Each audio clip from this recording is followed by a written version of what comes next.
जगन्नाथ का भात जगत पसारे हाथ।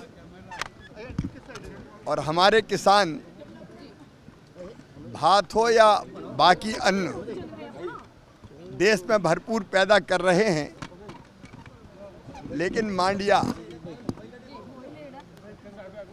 श्री अन्न मिलेट ऐसा अन्न है जो न केवल शरीर को पोषण देता है, पोषक तत्वों से भरपूर, मनुष्य के स्वास्थ्य के लिए भी ठीक है और धरती का स्वास्थ्य भी ठीक करता है। कम पानी और खराब मिट्टी में भी पैदा होता है और आने वाली पीढ़ियों के लिए धरती को भी सुरक्षित रखता है। इसलिए प्रधानमंत्री श्रीमान नरेंद्र मोदी जी के नेतृत्व में मिलेट्स को बढ़ावा देने का हर संभव प्रयास किया जा रहा है। मैं उड़ीसा सरकार को बधाई देना चाहूँगा कि आज मांडिया दिवस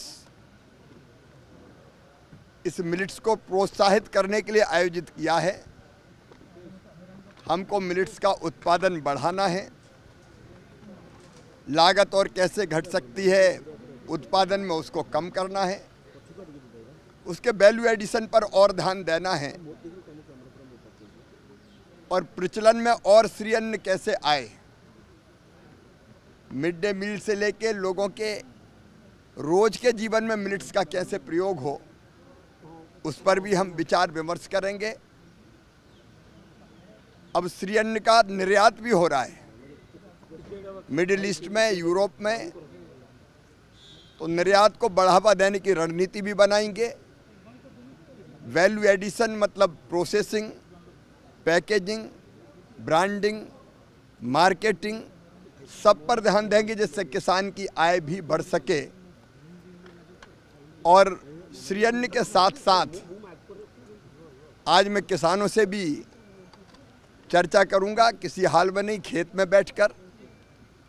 और अभी अभी प्रधानमंत्री जी ने जो मिशन लॉन्च किए हैं, दलहन मिशन और प्रधानमंत्री धन धान्य कृषि योजना, प्राकृतिक खेती, इस पर भी मैं कटक में ICAR के संस्थान में राज्य सरकार के साथ मिलकर किसानों, विशेषज्ञों और वैज्ञानिकों के साथ चर्चा करूंगा। आज का दिन उड़ीसा की खेती के लिए और किसानों के लिए बहुत महत्वपूर्ण है।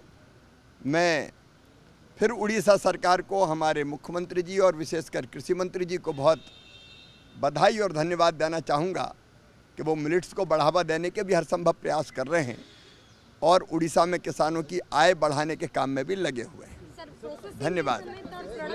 अब इतना काफ़ी है, बाकी कन्वेंशन सेंटर नहीं, कंजम्पशन को बढ़ावा देने के भी सभी प्रकार के प्रयास किए जा रहे हैं। फूड हैबिट्स लोगों की बदले, उसकी कोशिश भी हम करेंगे।